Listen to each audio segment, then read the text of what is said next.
말씀이니라. 내 눈을 들어 헐벗은 산을 보라. 내가 행음하지 아니한 곳이 어디 있느냐. 네가 길가에 앉아 사람들을 기다리는 것이 광야에 있는 아라바 사람 같아서 음란과 행악으로 이 땅을 더럽혔도다. 그러므로 단비가 그쳤고 늦은 비가 없어졌느니라. 그럴지라도 내가 창내에 낯을 가졌으므로 수치를 알지 못하느니라. 내가 이제부터는 내게 부르짖기를 나의 아버지여. 아버지는 나의 청년 시절의 보호자이시오니 노여움을 한없이 계속하시겠으며 끝까지 품으시겠 나이까지 아니하겠느냐. 보라, 내가 이같이 말하여도 악을 행하여 내 욕심을 이루었느니라 하시니라. 아멘.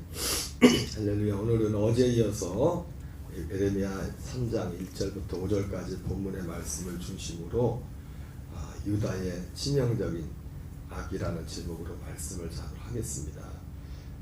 오늘 본문은 어제도 살펴본 것처럼 유다의 그 우상 숭배의 심각성에 대해서 마치 부부관계를 통해서 남편을 떠나서 마음대로 음행을 행했던 여인이 다시 남편에게 돌아오려고 할 때 남편이 그것을 받겠느냐, 그런 표현을 통해서 그들의 유다의 죄악상을 하나님 지적하고 있습니다. 그럼에도 불구하고 이 유다의 문제는 뭐냐면은 그것을 부끄러움을 모른다는 것이죠. 수치를 알지 못한다는 것입니다. 그러면서 이것이 가장 치명적인, 하나님이 그 정도로 그런 비유를 들으면서까지 유다의 심각성에 대해서 하나님께서 말씀을 했지만 문제는 당사자인 본인들은 그것이 얼마나 심각한 것인가를 알지를 못하는 것이죠. 오늘 우리는 하나님 앞에 그래서 주님 앞에 나갈 때 이것이 우리가 겸손한 마음으로 이런 말씀을 보면서 그런 자세가 필요할 것 같습니다. 누가복음 18장에 보면은 우리 저를 포함해서 모든 사람들은 우리 옛사람의 본성은 세상에서 말하는 것처럼 내로남불의 그 성향이 너무나 강합니다. 한 사람도 예외가 없어요. 왜? 옛사람이 없는 사람이 없지 않습니까? 거듭난 새 생명 말고 모든 옛사람의 본성에는 이것이 자리 잡고 있습니다. 그래서 누가복음 18장에도 보면은 그 바리새인과 세리가 기도를 할 때, 바리새인이 기도할 때 세리는 왜 끌고 들어갑니까? 지 기도나 하지. 세리는, 그러니까 우리가 항상 문제가 뭐냐면 내가 스스로 하나님 앞에 내가 혼자 내가 주님 앞에 서야 되는데 뭘 옆에 걸 끌고 들어가요. 끌고 들어가는데 뭘 끌고 들어갑니까? 자기보다 좀 못한 걸 끌고 들어간다고. 그래가지고 난 저 바리새인처럼 내가 세리처럼 나는 음탕하지 말고 내가 소득의 11조를 드리고 일에 금식을 몇 번을 하고 난 저 마지막이 뭡니까? 나는 저 바리새인과 같지 않습니다. 우리가 이런 말씀 보면 사실은 이 예레미야 말씀 전체가 사실은 굉장히 다 어두운 말씀들이잖아요. 죄를 지적하는 말씀. 어떻게 보면은 뭐 듣는 사람 입장에서도 뭐 이런 말을 계속 들어야 되나 그럴 수도 있고 전혀 또 이 말씀에 대해서 들을 준비가 안 되는 분들도 많이 있죠. 그래서 오늘 이 말씀을 보면서 우리가 그 바리새인과 그 세리의 기도를 또한 떠올려 보면서, 근데 그 세리는 어떻게 기도합니까? 할 말이 없어요. 주여 나는 죄인입니다. 고개를 들지 못하고 그때 예수님이 그 비유를 통해서 저 사람이 기도 응답을 받았다. 자기 이 땅에서도 자기 자체가 다른 사람과 비교할 사람이 없어. 자기는 누구라도 한 명 더 끌고 가. 어쩌면 세리도 그런 사람이 생각났으면 그렇게 말했을지도 몰라요. 우리는 사람이 옆에 사람이 기억나지 않고 내 자신이, 그래서 하나님 앞에 그냥 겸손, 누구의 잘못이나 이걸 떠나가지고 내 자신을 비추는, 누가복음 13장에 예수님께서 그런 말씀을 하시죠. 어떤 사람들이 와가지고 실로암 망대가 무너져서 사건이 일어나서 죽은 사건. 지금 참 어제 뉴스 보니까 스리랑카인가 거기 엄청난 홍수 피해가 엄청나더라고요. 그쪽으로 태국 그쪽으로 해가지고 벌써 뭐 그런 사건들을 보면서 제자들이 예수님께 와서 예수님, 저 사람들은 뭔 죄가 커서 저렇게 저런 어려움을 당했습니까? 했을 때 예수님이 하신 말씀이, 저 사람들이 더 너희들보다 죄가 많아서 저런 일을 당한 게 아니라 너희들도 회개하지 않으면 다 이와 같이 망한다 말씀했던 것처럼. 그러니까 우리가 이런 사실은 별로 뭐 이런 예레미야 같은 이런 말씀들은 별로 읽고 싶지 않고 그런 말씀이지만 이런 말씀들 통해서 우리의 마음이 무엇보다도 우리의 마음과 생각이 겸손히 그 예수님이 말씀하신 것처럼 너희들도 회개하지 않으면 다 이와 같이 망해, 이와 같이 망해.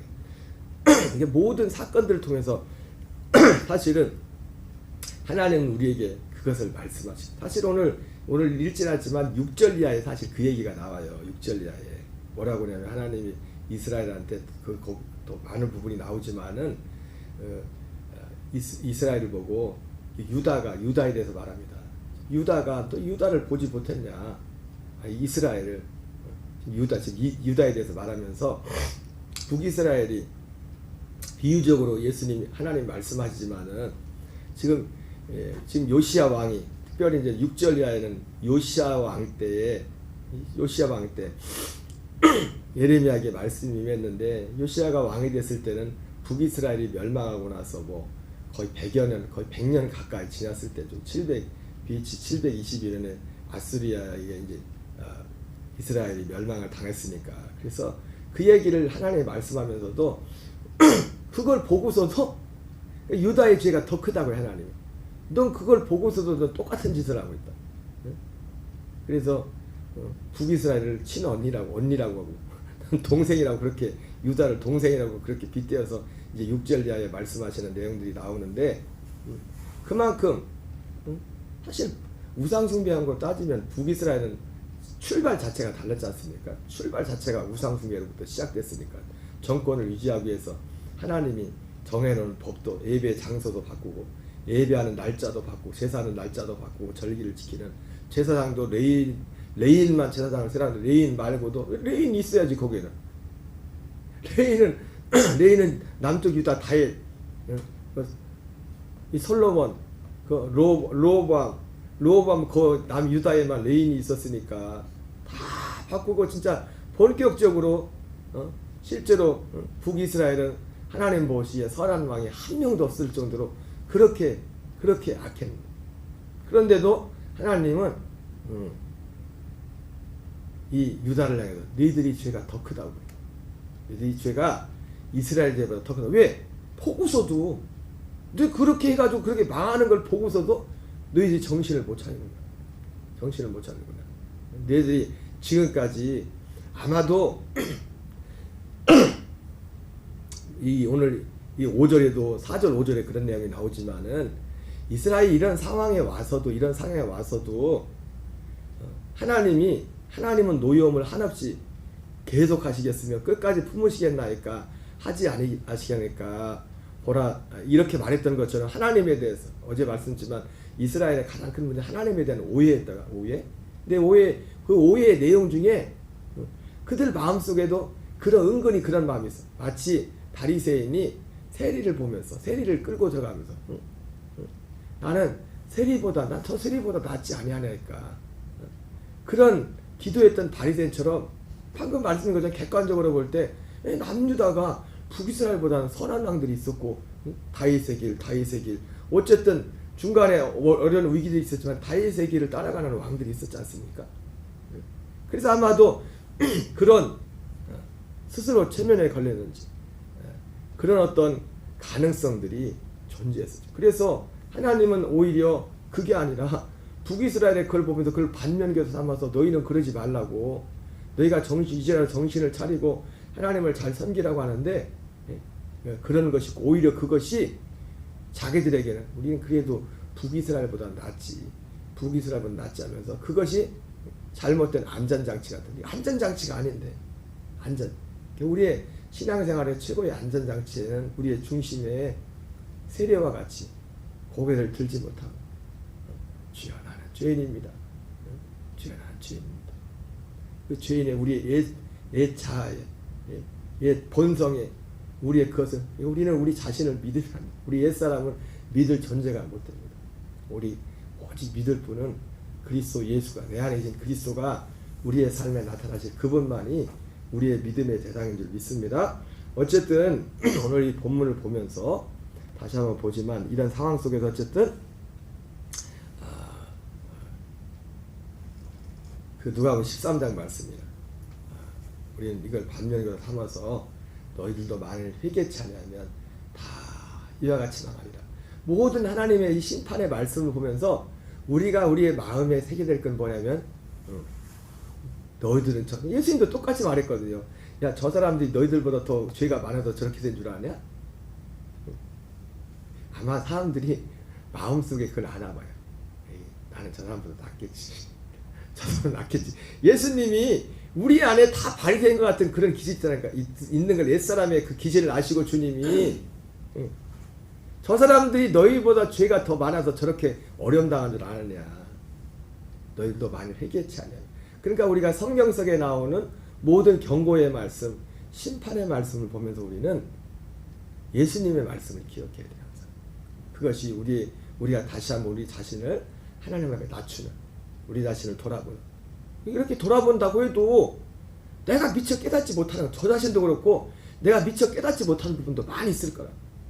그래서 우리가 하나님 앞에 할 수 있는, 그러니까 어떻게 보면 세리와 같이 주님 나는 죄인입니다 하고 고개를 들지 못했던 세리와 같이 그 마음의 중심에 하나님 불쌍히 여겨주세요. 이 마음속에는 나는 내가 알지 못하는, 나도 미처 깨닫지 못하는 그런 부분들까지 있을 것의 가능성을 염두에 두고 주님 고개를 들지 못한 세례, 주님이 그 모습을 원하는 거죠. 우리가 뭐 다 깨닫아서 완전하게. 그래서 제일 중요한 것이 우리의 마음의 자세인 것입니다. 자, 어쨌든 어제 살펴봤던 것처럼 이 유다의 가장 큰 죄는 뭐냐면 뻔뻔함, 수치를 모르는 거였는데 그 수치를 모르는 것에 더 큰 뿌리는 뭐라고 했습니까? 하나님에 대한 오해였다. 오해. 그 오해라는 것은 그 오해가 오기까지는 여러 가지 정보들이 오겠죠. 그죠? 많은 사람들이 하나님에 대해서 오해를 하죠. 그죠? 그리고 많은 분들이 예수 믿는 사람들 이름만 들으면 막 진짜 밥맛이 없다고 하는 분들도 있고 여러 가지 어쨌든 그런 기독교에 대해서 반감을 가지는 분들이 많지 않습니까? 그런 반감을 갖기까지는 그러니까 그 또한 하나님에 대한 오해죠. 그죠? 근데 오해인데 그 오해가 오기까지는 수많은 삶 속에서 정보와 어떤 것을 접한 그것이 그 사람을 하나님에 대해서 오해하게 만든 거죠. 하나님은 그런 분이 아닌데 우리 사람의 문제지. 우리가 그 사람에게 어떤 오해를 심겨준 거죠. 물론 최종 책임은 본인이에요. 최종 책임은. 어떤 분 말처럼 물론 이게 진짜인지 지어낸 얘기인지 모르겠지만은 어머니가 옛날에 몸을 파는 엄마였는데 몸을 파는 분이었는데 딸이 둘 있는데 하나는 똑같이 엄마를 따라서 몸 파는 사람이래요. 딸 하나는 전혀 다른 아주 깨끗하고 그런 삶을 살아가는 겁니다. 물었어요. 두 사람한테. 왜 너는 이런 길을 가고 넌 왜 이런 길을 가냐. 똑같은 엄마인데 서로 다른 길을 가는데 대답도 똑같아요. 난 우리 엄마가 이런 길을 갔기 때문에 나도 이런 길을 간다. 하나는 우리 엄마가 이런 길을 갔기 때문에 나는 이런 길을 가지 않는다. 그러니까 이게 똑같은 하나를 보고도 가는 길이 달라. 가는 길이. 그러니까 하나님 앞에서는 어떤 사람도 하나님 나 이것 때문에 예수 못 믿겠습니다. 이것 때문에 저 예수쟁이들 저런 거 보면 하나님 앞에 핑계할 게 아무것도 없어요. 핑계할 것이. 사실 가장 큰 책임은 본인에게 있는 거죠. 본인이 정말 뭘 추구하느냐. 그래서 데살로니가 후서 2장에서도 그런 말씀이 나오지 않습니까? 사단의 역사를 따라 사단의 역사도 모든 능력에 나타나면 사단의 역사가 나타나는데 사람들이 하나님의 진리를 사랑을 받지 못함으로 하나님이 그것을 그러니까 사람이 무엇을 추구하느냐. 하나님은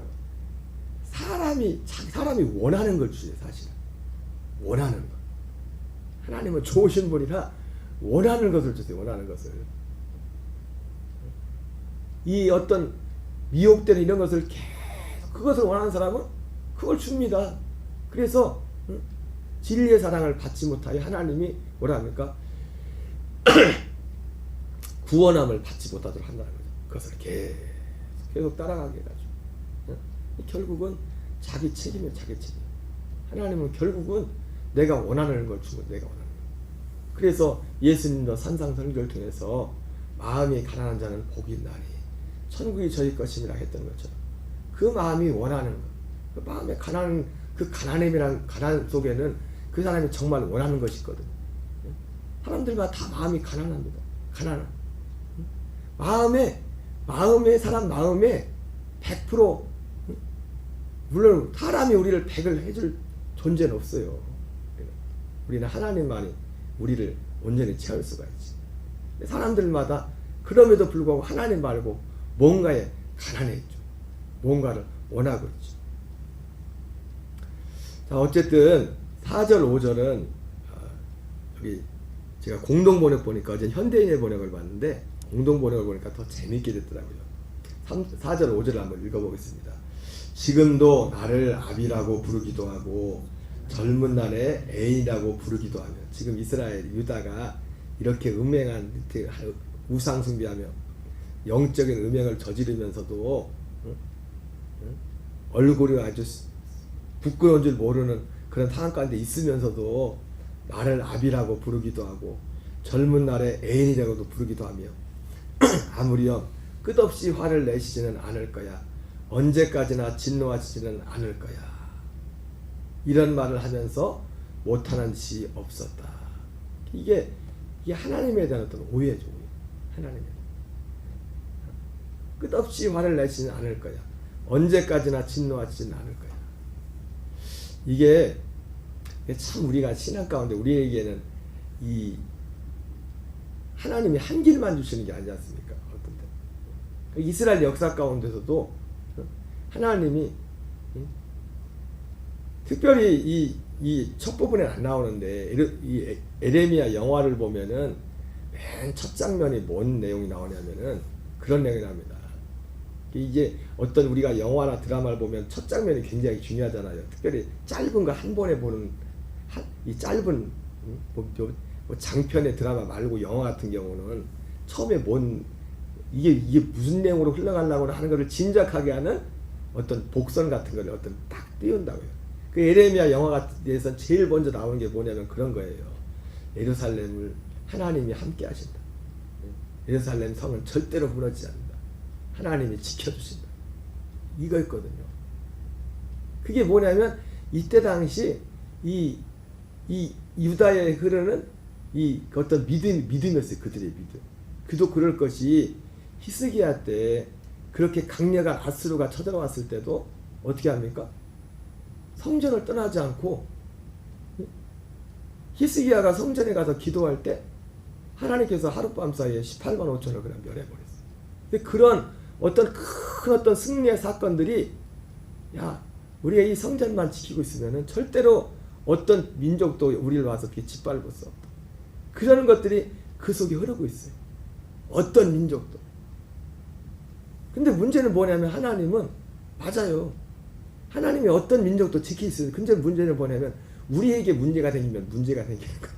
이게 모든 문제는 밖에 문제가 아니에요. 내 문제지. 내가 문제가 생기면 그게 제일 큰 문제인 거예요. 그러니까 이걸 몰랐어요. 아무렴 끝없이 화를 내시진 않을 거야. 언제까지나 진노하시진 않을 거야. 이런 말을 하면서 못하는 짓이 없었다. 할 거 하는 거 다 하면서도 이게 문제거든. 이게 18만 5천 군대보다 더 무서운 게 뭐냐면 내가 할지 못할지 다 하면서 하나님을 떠나서 내 마음대로 생각하는 거예요. 이것이 사실은 우리에게 있어서 가장 무서운 점인 거예요.